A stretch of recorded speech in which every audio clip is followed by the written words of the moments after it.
Hola, buenas tardes. Soy estudiante de la Escuela Normal Islahuaca en la licenciatura en Enseñanza y Aprendizaje del Español en Educación Secundaria, de primer grado, grupo 2. El tema de este video será el desarrollo socioemocional del adolescente desde la neurociencia.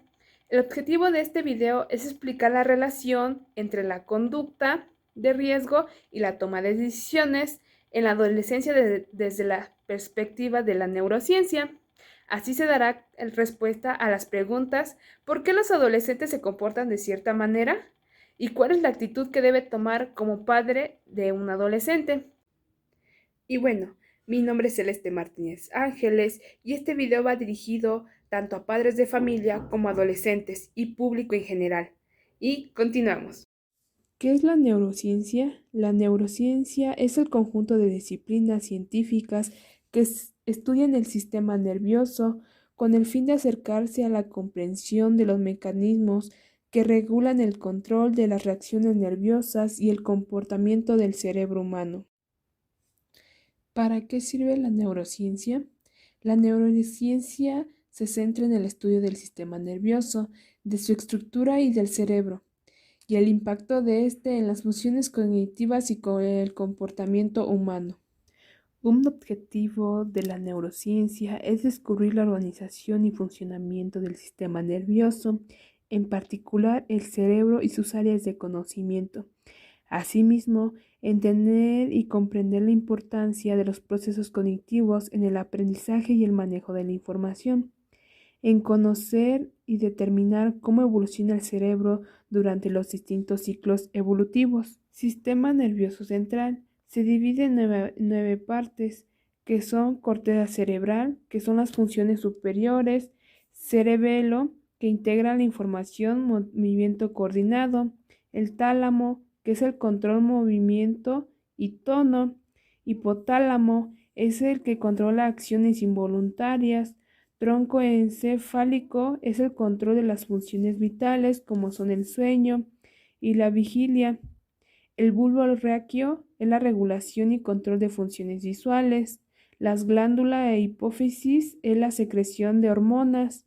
La médula espinal es aquel que comunica nervios periféricos. Hipófisis, glándula principal del sistema endocrino dividida en lóbulos, produce hormonas que estimulan y regulan otras glándulas endocrinas como son tiroides, ovarios o testículos. ¿Qué es la adolescencia?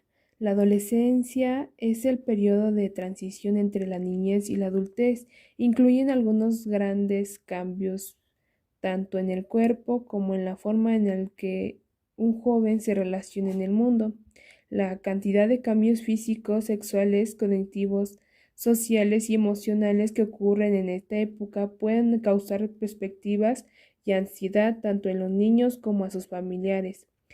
Entender qué se puede esperar en las distintas etapas puede promover el desarrollo saludable durante toda la adolescencia y principios de la adultez. La adolescencia del cerebro.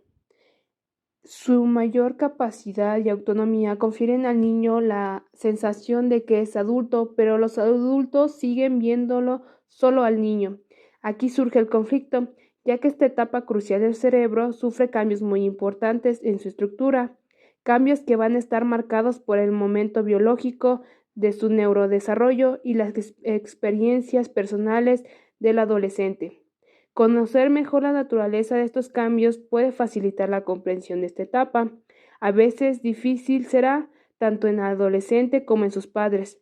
Para esto, el cerebro adolescente sufre una reorganización, mientras unas áreas aumentan de tamaño, otras lo reducen.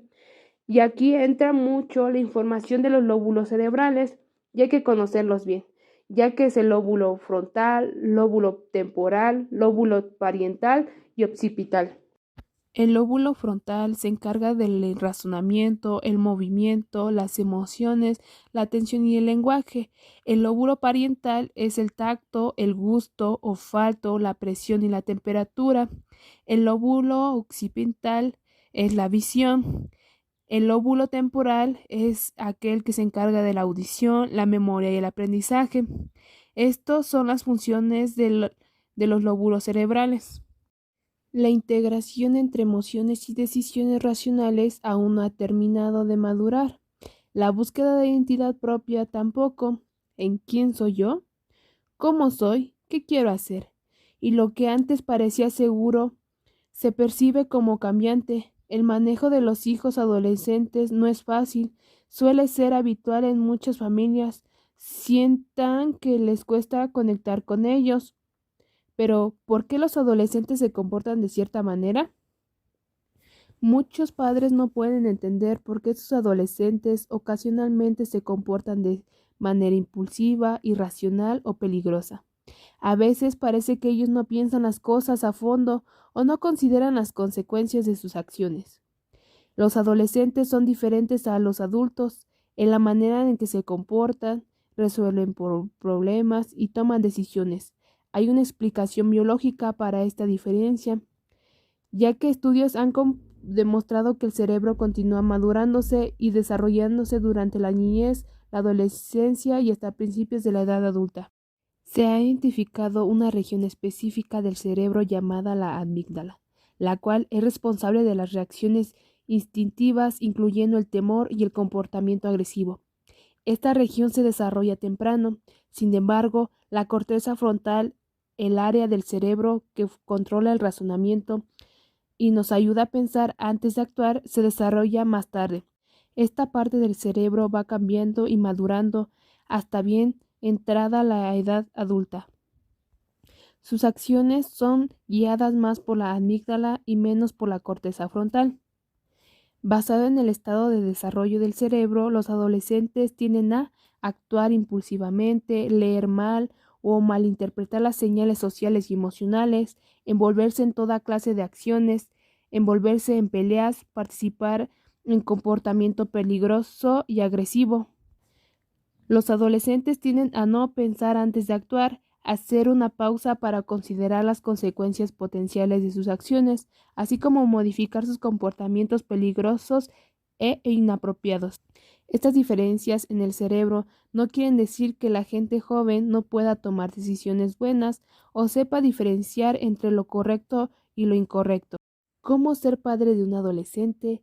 La adolescencia es un periodo de intenso desarrollo, no solo físico, sino también moral e intelectual. En la etapa en donde se comienza a forjar la personalidad, el primer paso para hacerlo es rechazar todo lo que se había establecido con anterioridad. Es decir, para construir algo nuevo se debe distribuir lo anterior. Pues en la edad de la secundaria y la prepa, donde los hijos exigen más libertades, comienzan a salir con más frecuencia y sus relaciones personales se intensifican. Es importante auxiliarse de libros o expertos para reconocer cuáles son las señales de alarma. Esto no solo aminora los roces que puedes tener con tus hijos, sino que te puede ayudar a sentirte más tranquilo como padre en esta etapa de constantes altibajos. Algunos ejemplos de conductas a las que sí debes presentar especialmente atención son aumento o pérdida excesiva de peso, problemas de sueño, cambio repetido de amigos, faltar a clases continuamente, hablar o incluso bromear sobre lo sucedido, incidentes como sean en beber alcohol, en consumir drogas, en tener problemas con la ley. Preocúpate en prepararte mejor ante un hijo adolescente, pues leer libros al respecto desarrolla actitudes positivas en el trato con tu hijo. Marca más los aciertos que los errores, valora el esfuerzo de tu hijo, dialoga con él y no dramatices sus nuevos comportamientos de tu hijo. Como papá de un adolescente, no puedes olvidar que tu hijo, aunque no te lo diga, pide que le ayudes a mejorar como persona. En esta crisis de crecimiento, tu adolescente no quiere que le cures de unos supuestos males o que lo levantes de un hoyo en el que se encuentra. Espera que lo ayudes a aprovechar las inmensas oportunidades para crecer como ser humano. Adolescencia es una época de maduración y especial crecimiento. La etapa en la que te encuentras con tu hijo actualmente es una transición larga y costosa que implica el desarrollo en cantidad y en calidad. La adolescencia es el comienzo de un crecimiento cualitativo, no es nacimiento del hombre, sino crecimiento de algo en el hombre. Y en ese algo no es otra cosa que la propia intimidad. García Voss Víctor. El nacimiento de la intimidad, la búsqueda de comportamiento original, el despertar de la personalidad, la configuración de la identidad. La adolescencia está ligada al descubrimiento del propio yo. El puberto descubre que es diferente, que tiene un gran interés por hacer notar esa diferencia, y tú estás ahí para acompañarlo. Espero y esta información te haya servido mucho, tanto a ti como padre de familia como a ti alumno adolescente. Gracias por haber consultado este video.